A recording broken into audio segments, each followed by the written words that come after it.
नमस्कार दोस्तों, मेरा नाम है सुमित मेहता और आप मुझे डेली न्यूज़ पर देख रहे हैं। 80 सीटों वाले उत्तर प्रदेश में जो प्रदर्शन भारतीय जनता पार्टी ने किया है, उसके बारे में किसी ने कल्पना भी नहीं की थी।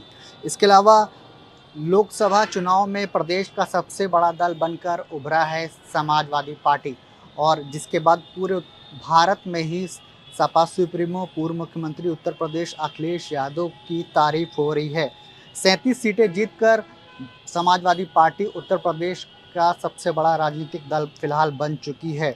वहीं अयोध्या में जो हार बीजेपी को मिली है, इसे लेकर हर कोई बेचैन है और सवाल उठा रहा है कि आखिर ऐसी क्या गलती हुई अयोध्या में, क्योंकि अयोध्या में पिछले 4-5 साल में काफ़ी विकास हुआ है राम मंदिर बनने के बाद, लेकिन उसके बावजूद बीजेपी क्यों हार गई, ये सभी के मन में एक बड़ा सवाल फिलहाल उठ रहा है। दरअसल समझने वाली बात ये है कि अयोध्या या कहें फैजाबाद, ये कभी भी बीजेपी का गढ़ नहीं रही है। इस सीट पर समाजवादी पार्टी, कांग्रेस, बसपा, बीजेपी और सीपीआई भी चुनाव जीत चुकी हैं।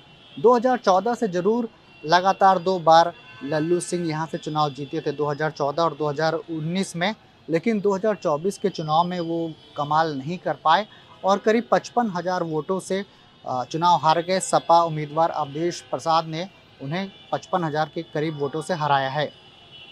इसके अलावा बात की जाए कि अयोध्या में 5 विधानसभा सीटें हैं और इन 5 विधानसभा सीटों में से 4 में समाजवादी पार्टी ने जीत दर्ज करी थी, जबकि एक सीट पर जो है उन्होंने बीजेपी उम्मीदवार लल्लू सिंह ने बढ़त बनाई। इससे समझा जा सकता है कि लगभग पूरे अयोध्या में ही बीजेपी प्रत्याशी लल्लू सिंह को इस बार कम वोट मिला है। दरअसल समझने वाली बात यह है कि लगातार 2 बार जीत दर्ज करने के बाद एक कहा जा रहा है कि पार्टी के भीतर ही लल्लू सिंह को लेकर जो है विरोध खड़ा हो गया था। पार्टी के ही कई नेता कार्यकर्ता उनके काम से और उनसे नाराज़ थे। बीच में ये भी कहा जा रहा था कि हो सकता है कि उत्तर प्रदेश में कई सीटों पर बीजेपी उम्मीदवार बदलेगी, नए चेहरों को मौका मिलेगा, और इसी वजह से कई नेताओं को उम्मीद थी कि उन्हें भी मौका मिलेगा, लेकिन ऐसा हुआ नहीं और लल्लू सिंह पर तीसरी बार लगातार भारतीय जनता पार्टी ने जो है पूरा भरोसा जताया, लेकिन वो भरोसे पर कामयाब नहीं हो सके। इसके अलावा ये भी कहा जा रहा है कि बीजेपी के ज़्यादातर जो सांसद 2014 या 19 में जीते थे, वो प्रधानमंत्री मोदी के फेस पर जीते थे, लेकिन स्थानीय स्तर पर उन्होंने कोई भी काम नहीं किया, जनता से कनेक्ट वो नहीं रहे, जिसका नुकसान जो है वो इस बार उत्तर प्रदेश में बीजेपी को उठाना पड़ा है। और कई ऐसे सांसद रहे हैं जिनका रिपोर्ट कार्ड जो है काफ़ी ख़राब था, ज़ीरो परफॉर्मेंस थी, और इसी का असर जो है वो अयोध्या में भी फ़िलहाल देखने को मिला है। और एक वजह ये भी है कि राम मंदिर बनने के दौरान सड़कें काफ़ी चौड़ी हुई थी आसपास की, मंदिर के आसपास की, और इसमें कई मकान तोड़े गए, कई दुकानें तोड़ी गईं, और मीडिया रिपोर्ट्स में ये भी सामने आ रहा है कि लोग जो हैं इसे लेकर नाराज़गी भी है। जिन लोगों को मुआवज़ा मिलना चाहिए था, उन्हें मुआवज़ा तो मिला और उन्हें ज़मीन भी मिली, लेकिन उस ज़मीन की अब तक लिखा-पढ़ी नहीं हो पाई है। इसे लेकर भी लोगों का ये कहना है कि उन्हें इस बात का डर है कि कहीं उन्हें सरकार या अधिकारी जो हैं वो उन्हें उस जगह से भी नहीं हटा दें, क्योंकि इस समय वो किराएदार की तरह एक जगह रह रहे हैं। इसके अलावा बताया जा रहा है कि निषाद समाज भी काफ़ी बीजेपी से नाराज़ है, क्योंकि राम मंदिर के बाद जो राम मंदिर बन गया उसके बाद सरयू में नाव चला रहे नाविक काफ़ी परेशान है, क्योंकि राम नगरी में पर्यटन तो बढ़ा है, इसके साथ ही अत्याधुनिक नाव का संचालन भी शुरू हो गया है।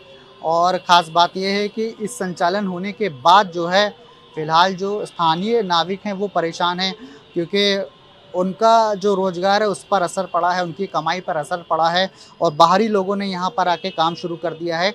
और इन बाहरी लोगों में से ज़्यादातर जो हैं वो गुजरात के ही रहने वाले हैं। गुजरात के लोग यहाँ पर काम कर रहे हैं जो आधुनिक नाव चला रहे हैं। कुछ ऐसा ही कुछ प्रधानमंत्री नरेंद्र मोदी के संसदीय क्षेत्र वाराणसी में भी हो रहा है। कांग्रेस के प्रदेश अध्यक्ष खुलकर इस पर बात कर चुके हैं और कह चुके हैं कि जो बनारस के घाट हैं उस पर जो है गुजराती कारोबारी जो है उन्होंने कब्जा कर लिया है, और स्थानीय जो नाविक हैं, निषाद समाज के लोग हैं, वो काफ़ी ज़्यादा नाराज़ हैं, और शायद यही वजह है कि प्रधानमंत्री मोदी को इस बार काफ़ी कम वोट भी मिला है। और इसके अलावा बात की जाए चुनाव प्रचार के दौरान लल्लू सिंह ने एक बयान दिया था जो कि चर्चा का विषय पूरे देश में बना था। उन्होंने कहा था कि 400 सीटें इसलिए बीजेपी को चाहिए क्योंकि वो संविधान में बदलाव कर सके।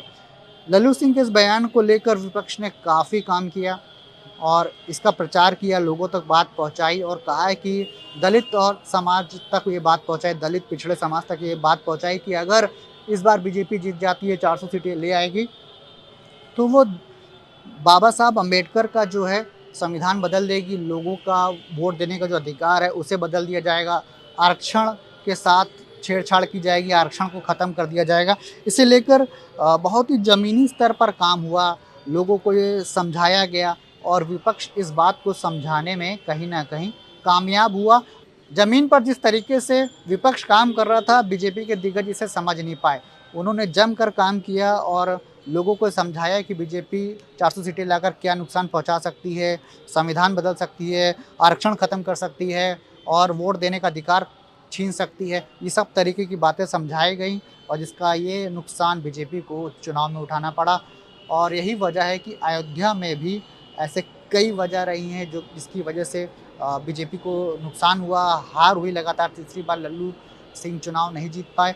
इस पर फिलहाल अभी बीजेपी के दिग्गज नेता बैठकर इस पर चर्चा करेंगे, विमर्श करेंगे और आने वाले चुनाव में हो सकता है कि इस पर काम करके इसे सुधार सकें। फिलहाल अगर आपको क्या लगता है कि बीजेपी की उत्तर प्रदेश में हार की बड़ी वजह क्या रही हैं? वो कमेंट करके ज़रूर बताएँ। चैनल पर पहली बार आए हैं डेली न्यूज़ के तो चैनल को सब्सक्राइब ज़रूर करें और अगर वीडियो पसंद आया है तो वीडियो को लाइक करें और कमेंट ज़रूर करें। नमस्कार।